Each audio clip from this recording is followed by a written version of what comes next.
125 साल के इंतजार के बाद भारत की विरासत लौटी है, भारत की धरोहर लौटी है। आज से भारतीय जनमानस भगवान बुद्ध के इन पवित्र अवशेषों के दर्शन कर पाएगा। भगवान बुद्ध के कोई ऐसी अनमोल चीज जो लगभग 127 साल से अपने घर से दूर हो और वो अचानक वापस आ जाए। हम बात कर रहे हैं भगवान बुद्ध की अस्थियों की, उनसे जुड़े रत्नों की।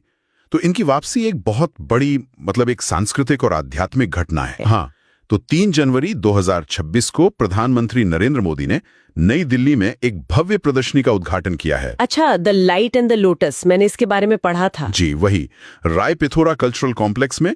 और अब इतने सालों बाद आम लोग भी इनके दर्शन कर सकते हैं। लेकिन ये कहानी यहाँ से शुरू नहीं होती है ना? नहीं, बिल्कुल नहीं। तो हमें उस वक्त में वापस चलना होगा।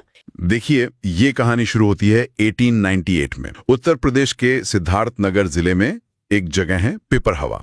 पिपरहवा, जिसे प्राचीन कपिलवस्तु भी माना जाता है। बिल्कुल। वहां एक अंग्रेज जमींदार थे, विलियम पेपे। वो खुदाई करवा रहे थे और तभी उन्हें एक पत्थर का भारी संदूक मिला। कमाल है। संदूक के अंदर कई छोटे छोटे कलश थे। कलश? हाँ, और उनमें यही अवशेष रखे थे, अस्थियां, रत्न, सोने की पत्तियां। लेकिन जो सबसे बड़ी चीज थी वो थी एक कलश पर प्राचीन ब्राह्मी लिपि में लिखा एक संदेश। एक संदेश? क्या लिखा था उसमें? उसमें साफ साफ लिखा था कि ये बुद्ध के शाक के गण के अवशेष हैं। अरे वाह!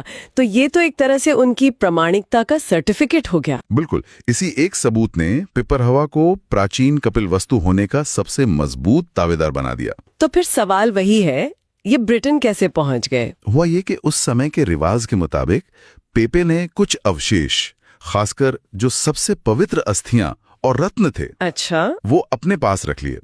और जब वो ब्रिटेन वापस गए तो उन्हें अपने साथ ले गए और 127 सालों तक वो उनके परिवार के पास ही रहे।